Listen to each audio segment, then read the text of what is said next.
I was 16 and looking for a new gaming PC to buy on Craigslist. I had just gotten my first job and wanted to treat myself after my first paycheck. I was online pretty much every day after work, scrolling through any new listings until one of them looked good. It was a 3-year-old Alienware with some decent specs, listed for only $200. In the description, it said they had recently upgraded to a newer PC and had no use for this one, but that it still works just fine. I sent him an email, and he got back to me quickly. We exchanged a few back and forth messages before agreeing to meet up the next day. He told me to meet him at a specific grocery store parking lot at 8 p.m. It was kind of far, so I suggested somewhere else that we could meet halfway, but he made a bunch of excuses as to why he couldn't. He said he was going to be busy all week and wouldn't be able to drive very far, so if I wanted it, I'd have to pick it up near him. Although finding it a little annoying, I still thought the deal was worth it and agreed to pick it up. In the morning, I thought about it some more and almost decided to call it off, but then he sent me a few videos to show that the PC was working and also said that if there were any issues, he would refund me, so it made me feel better about it. I went through with it, driving 35 minutes to the grocery store that he said to meet at. Right as I pulled into the parking lot, I saw a truck in the far back. It was the only car in the whole parking lot, and the grocery store's lights were off, like it was already closed. I had thought the whole point of meeting at a grocery store was because it was a safe, public place, so this was kind of defeating the purpose. Having already driven almost 40 minutes though, I still pulled in and hoped it would go smoothly. I parked by his truck and got out. The man sitting inside leaned over and looked down from his window. He didn't smile or greet me or anything. He just looked down like he was inspecting me, which was a really uncomfortable feeling. Then he got out. He was an older guy, like late 40s or 50s. He had brown hair that was thinning in the front, and just from a quick look at him, you could tell there was something wrong. I stood a few feet away, trying to keep my distance as he walked around and opened the back door. Inside, I could see the computer sitting on the seat, but not the one closest to us. It was on the other seat, further inside the truck. He then pointed into the truck and said I could take it out and look at it. His hand was still on the door, and he just watched me, waiting for me to crawl in and grab it. I stood there awkwardly for a second as my eyes moved between him and the truck before I noticed a small detail. The handle on the inside of the door that he was holding open was missing. It wouldn't take a genius to assume what this was. I started backing away from him and hurried into my car. He yelled at me to come back, but I pulled out right away. The guy rushed into his truck, and instead of following me, he drove off in the other direction. There's absolutely no doubt that if I'd crawled into his back seat, he would have slammed the door behind me. With no handle on the inside, it was obvious it was a trap. Unfortunately, all I had was his email to send to the police, but there was no tracing it. I just hope nobody else falls for his disturbing Craigslist scam. I've checked a few times since then to see if his ad was back up for the PC, hoping to set him up with the police or something. So far, I haven't seen anything, but he could just be using a different alias and trying to scam with a different item. My advice is to stay away from Craigslist.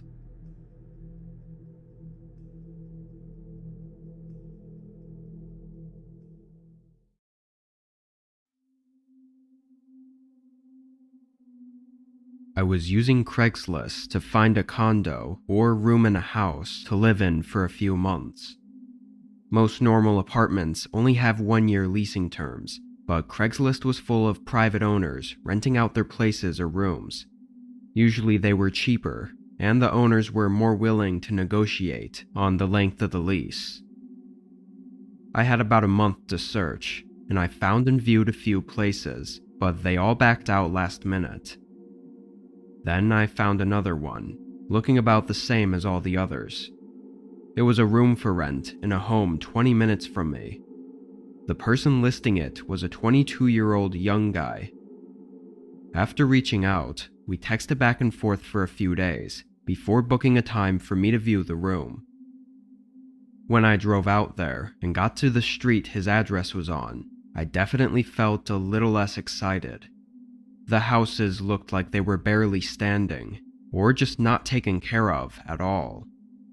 Lots of yards were overgrown and even had junk in their front lawns. I guess this is what you get when you can't afford anything better though. I hoped maybe the one I was viewing would be a little more taken care of, but when I parked in the driveway of the home, it looked like all the rest. I still figured I'd give it a shot while I was here, so I got out and pressed the doorbell. It didn't work, so I knocked. Immediately, heavy footsteps came up to the other side of the door. There was a really uncomfortable pause, like maybe a whole 15 seconds. Then he opened it just a crack. I could only see half of his face as he asked me my name. I nervously smiled and answered. Then he opened it all the way and welcomed me inside. He was tall and somewhat thin, with shoulder-length hair and some tattoos showing on his neck, but it was obvious that he was not in his 20s. He was at least mid-30s, maybe even older. I was already standing inside the house at this point though, and he was leading me through the hallway. The man was actually moving really fast, like he was trying to show me everything in a hurry and talking non-stop, which made it hard for me to think too long about anything or realize how odd the situation was. The kitchen was very old and beat up. Some of the cabinets were partially open and loosely hanging on their hinges. He only spent a few seconds in there before moving into the next hallway that had 2 doors in it. He went up to the first and turned to face me. "This one will be your room," he said, opening the door and gesturing to me to have a look. This was when I finally had a moment to catch my breath and think about this. I figured it was probably best just to continue through with the tour since I was already in the home, and then obviously never come back. But as I stood there, having only hesitated for maybe 3 or 4 seconds though, the man suddenly got angry. Like his face and whole demeanor instantly changed. He didn't say another word, but started walking toward me. I quickly backed away, to which he matched my pace and started moving quicker in my direction. I turned and sprinted down the hallway. As I left the house, I heard him stop at the front door and slam it shut behind me. I felt so stupid for having even entered the home, after already realizing that things were not adding up. I know technically nothing happened, but everything was pointing to an awful outcome. After that, I was too terrified to even try Craigslist again.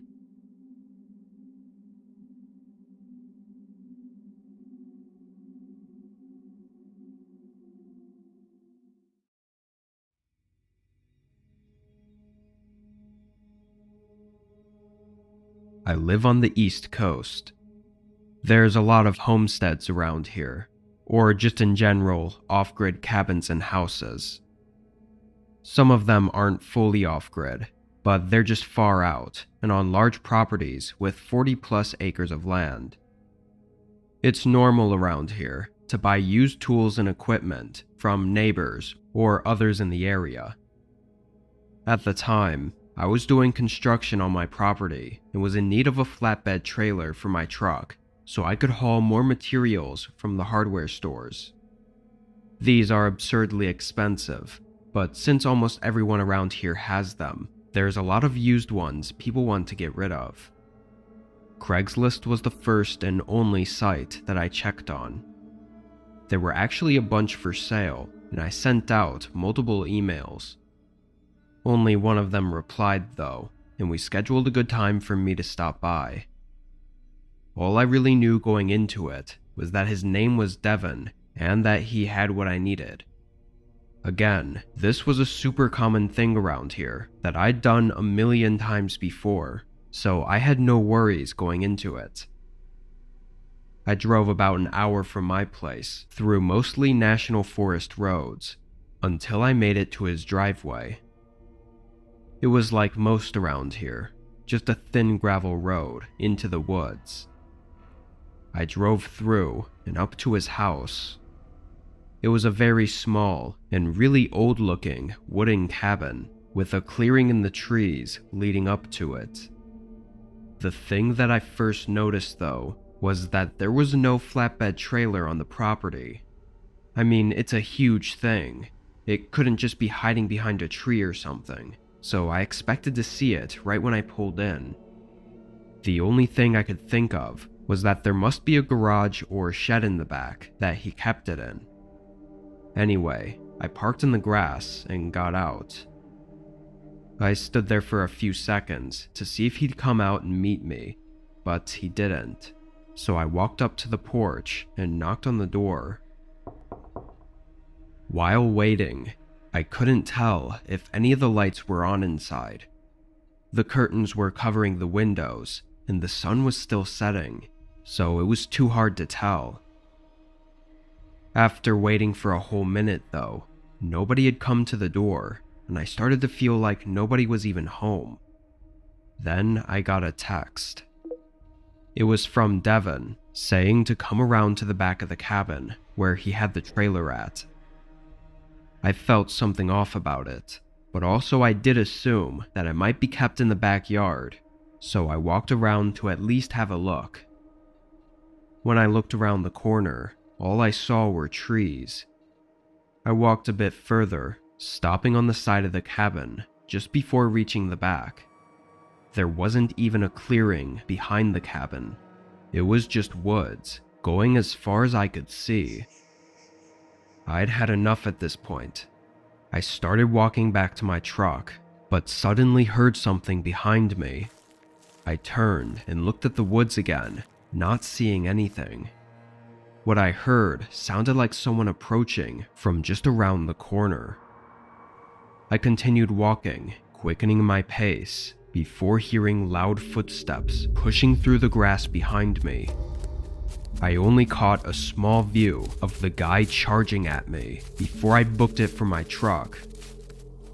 I don't know if he gave up right away, or had something else in mind, or what, but when I got in and looked back at the cabin, the guy was gone.